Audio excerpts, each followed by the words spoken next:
Hello, LinkedIn. Luke Bartram here from ABR. We are if you didn't know, the go-to guys for all things CS recruitment. And I'm joined here today by the legend, that is Ryan O'Connell. Ryan, I'll let you introduce yourself. Hi everyone, I'm Ryan O'Connell, VP Client Services at Fuse. I've been working in and around customer success for the best part of 7 or 8 years, and I'm really glad to be on in this conversation with you. Awesome. I thought you were going to say like the Luke Bartram podcast then. We've not given it a name, have we?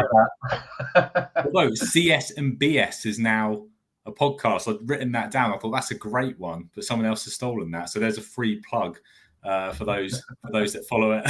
But Ryan, you've had an awesome career today. You worked for some tremendous brands. You worked for Thrive. You worked for Procure Pro, and your current role with Fuse Universal seems to be, I think, your finest hour. It's a really enjoyable role. It's a big meaty role. I look after customer success, the implementation team support as well as a few other services, including PMOs. So it's basically all of our post-sales services, and it's going really well. We're on a really good path. We're hitting all of our metrics and goals that we set out at the beginning of the year. So I don't wish to boast, but it's going really well. It's a great company.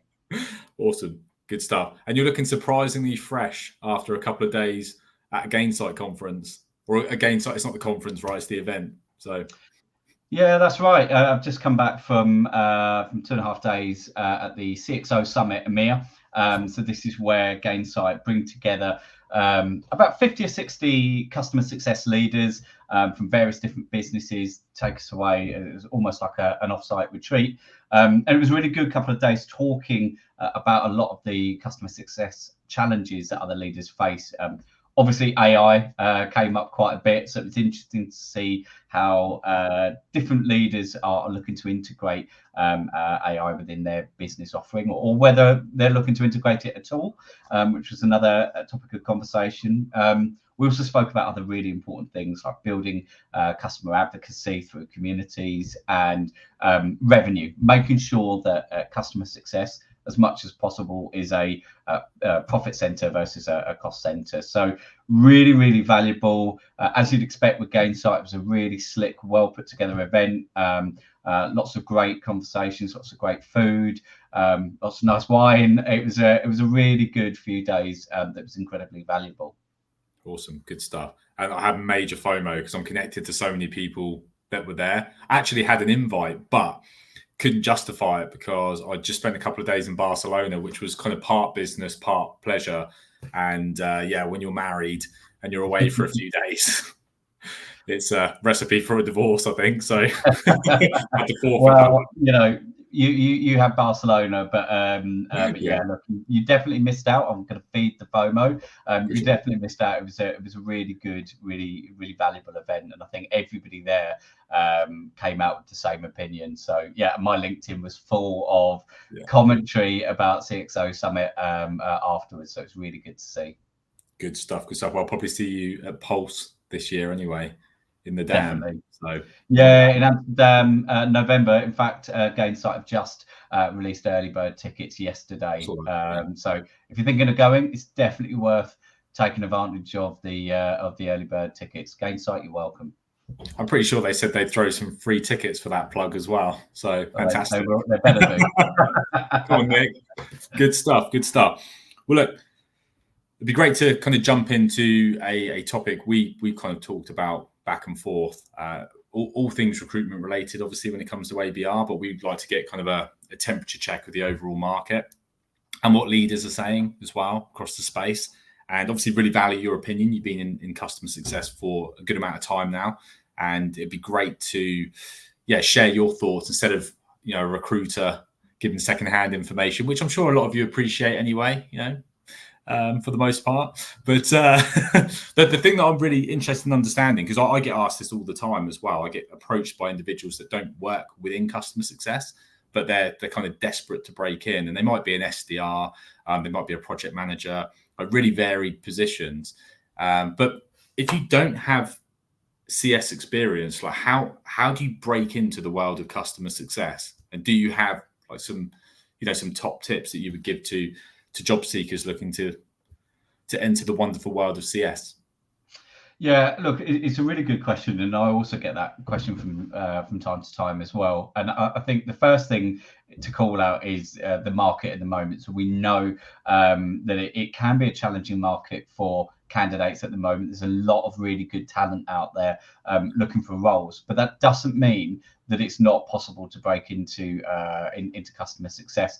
And typically, CS leaders, when we're looking to recruit, we'll go down one of two paths when we're considering what experience matters to us.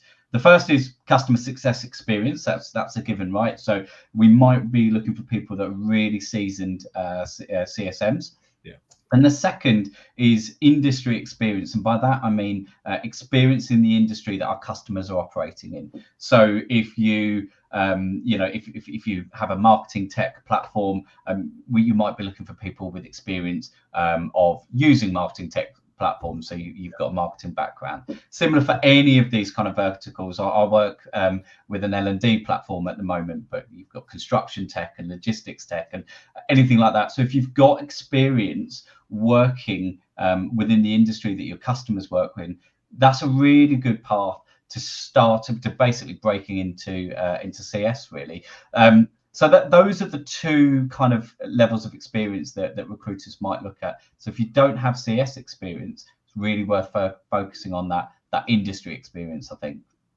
Why do you think that's so important? The industry. Well, I think, the main thing is that if you've got the industry experience, you understand the problems that your customers are trying to solve. So I'll use that marketing experience.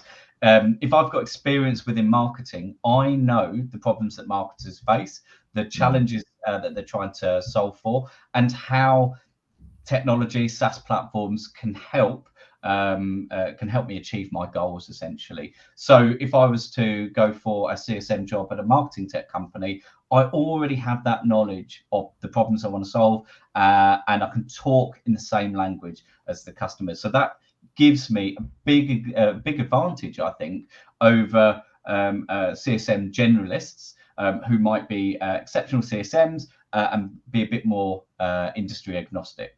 Yeah, no, it's a really good point. And I think a really underrated skill and characteristic is empathy. And empathy for your target persona will be totally enhanced if you've basically been in their shoes. So yeah, I understand why you're using this software, because I had the same challenge when I worked for a marketing agency. If we use the Martech example, and there's lots of sales technology out there as well. It might be a lead generation platform. If you've been a salesperson and you know how challenging it is to win new business, and there's a tool which helps you create some automated outreach, or it puts the data in front of you, there's a dialer function built into it, all that stuff where you can actually get excited about it. It's such an easy conversation. It's why rec tech companies hire recruiters, because that's their persona, and they've lived and breathed those challenges. So yeah, totally on board with that.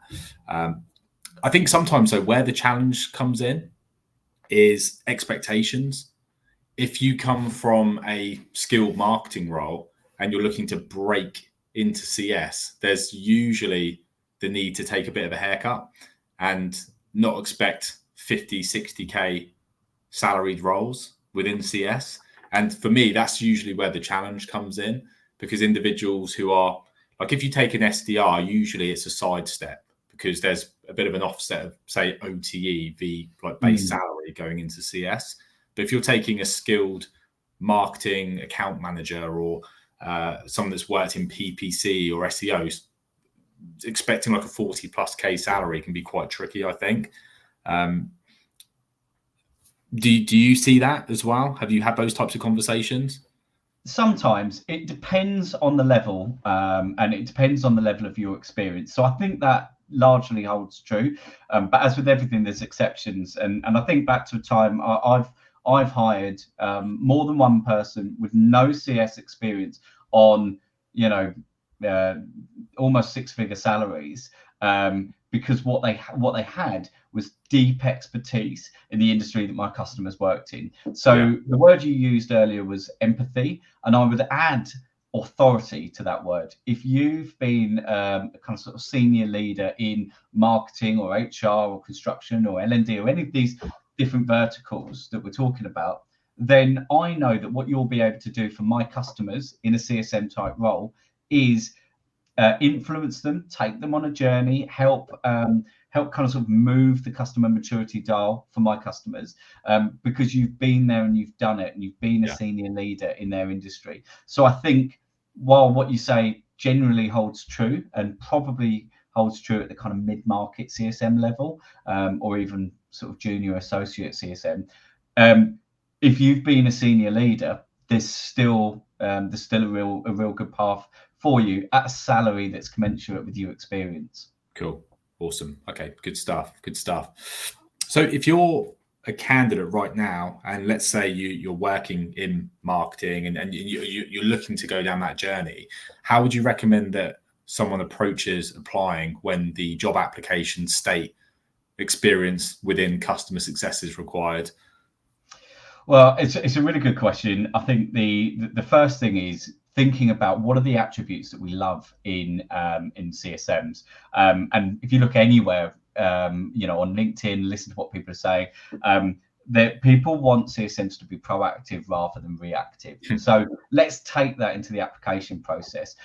What I've found really works when candidates approach me is to kind of reach out to me. They've clearly done a bit of research about the role, the company I'm hiring for, what I'm interested in, and they reach out to me with not just a copy of their CV and can we have a chat, but something that tells me why I should consider them. And I remember an occasion where somebody didn't have CSM experience, and they just opened with that, and they said, look, I don't have CSM experience, but here's the experience that I do have. And I think what they've done, they shared a 2-minute video, 1 or 2 slides, and just said, look, this is what I can bring to your organization. And they were absolutely brilliant. We went through a whole application process, and we obviously had other applicants as well, but this particular person got the job, and they were an extremely high performer. And I think it shows that a little bit of proactivity can go a long way. I do accept that that's challenging in a world where you might be applying for lots and lots of roles. So I wouldn't necessarily say, hey, always do that. But if you see a role and you really think you've got something to bring, it's definitely worth reaching out and kind of articulating and highlighting what you do bring. Don't be afraid to say, I don't have the CS experience, but I know what CSMs need to do, and here's what I can bring.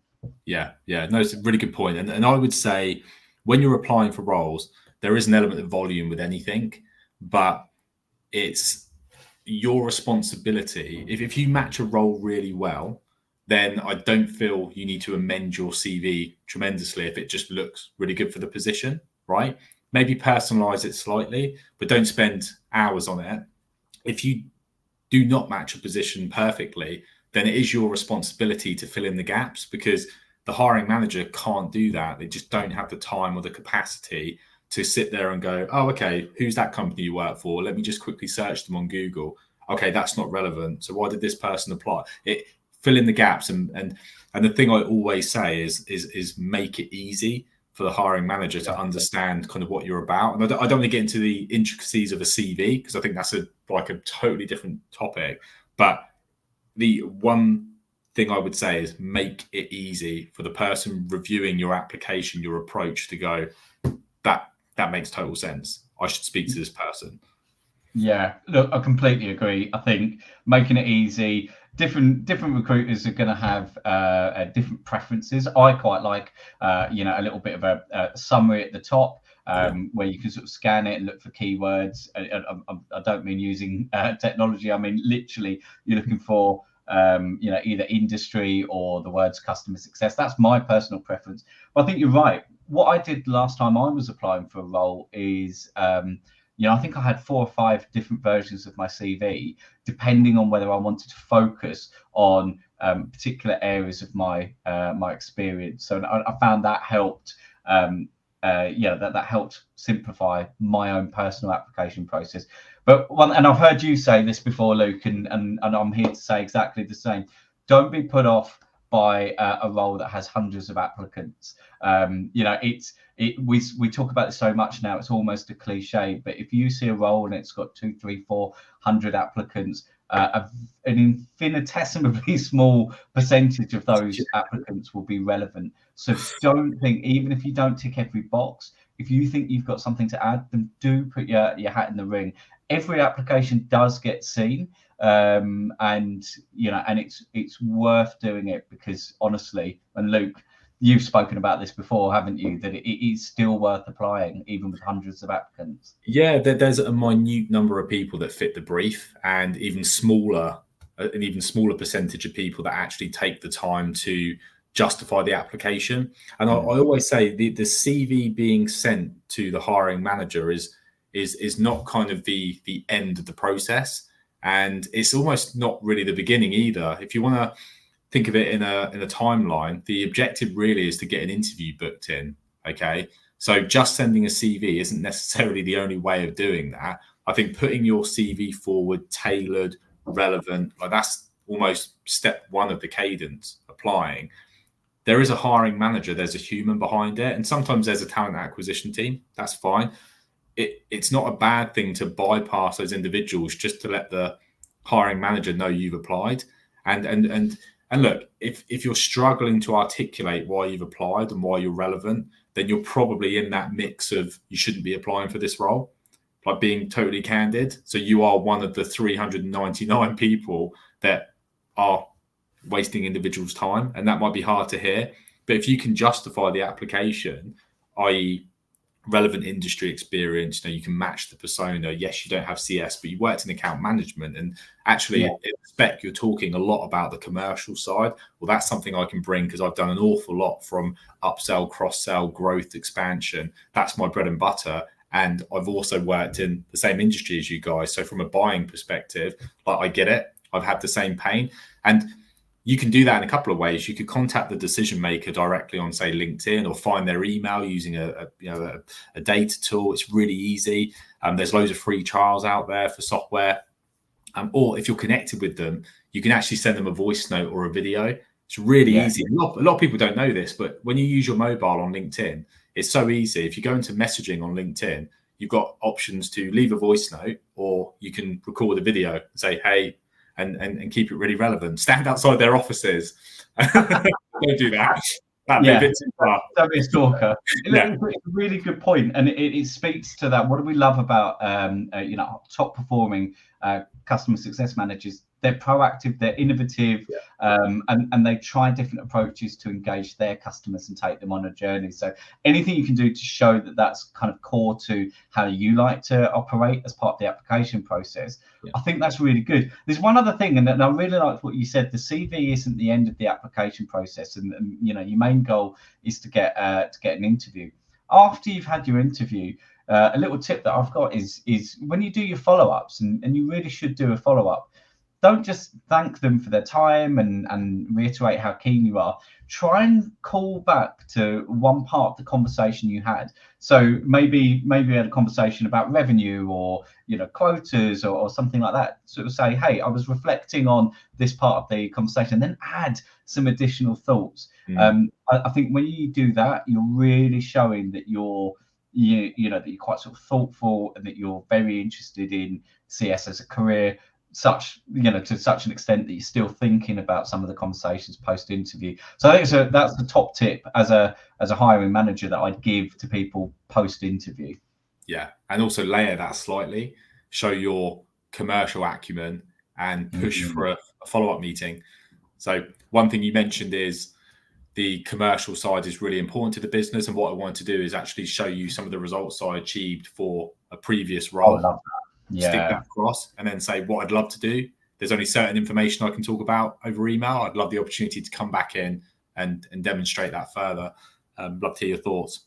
Or how's your diary looking? Give an alternative close. How's your diary looking next week on either Monday or Tuesday?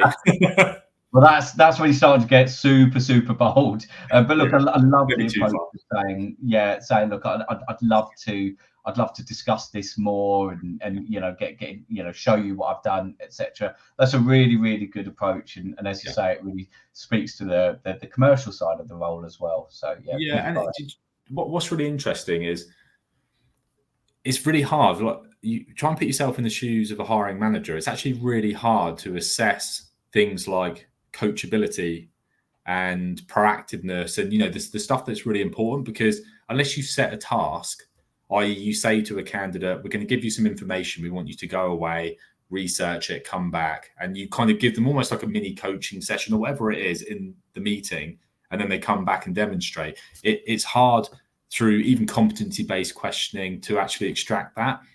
But one skill set, and again, we talked about this earlier, proactiveness is something that's preached within CS all the time. Like, be proactive. You've got to be proactive. Can't be reactive, etc. We're not a support function. Cool. How do you demonstrate proactiveness? Well, I think going through the steps we talked about to a hiring manager, oh, wow, this person's reached out to me directly. Fantastic. They've actually tailored the messaging to our business. Like, there we go. They're clearly proactive. Like, that's a massive tick in the box. And when you compare that to hundreds of applications that just sit in an inbox, it is a competitive advantage. It's not a silver bullet. It is a competitive market. It is challenging. But if you're looking for like small margins here that could lead you to winning an opportunity, which is actually, that's the ultimate goal, then like, get it done. Yeah, look, I completely agree with that. And as I said, if you're sort of putting out, 70, 80, applications a week, this isn't going to work. But if you're really sort of focusing on the 5 or 6 opportunities that seem really, really kind of aligned with your experience, and I think this is a really good approach. And I can say this, I was applying for roles, last year, I think. But I also say this with that hat on, and as a hiring manager, and it's certainly a strategy that worked for me, and as a hiring manager that I really enjoy. Worst case scenario, what you should get is you should get really tailored feedback, because I have had people do that, and they did lack something that was really, really, really important, but what they got was quite a lengthy, detailed response about why I couldn't proceed with their application, and what they could do, what sort of things they could add to make that of interest. So you really try and help. If you don't hear back, you probably dodged a bullet, because if somebody doesn't give you tailored response after you've gone through all that effort, you've dodged a bullet there. So Ryan, we've covered 2 really important topics there, which kind of feed into each other. So, firstly, how do you break into CS if you've not worked as a CSM previously? But also, what approach you would take based on your own experience, and obviously some of the stuff that I see daily in the market. So, yeah, huge thank you for jumping on. I know you're a busy chap, so I'll let you crack on and conquer the world of CS. Well, thanks very much for having me, Luke. It's a pleasure as always to sit down and talk everything customer success with you. Definitely. We will catch up soon. Cheers, Ryan. Cheers.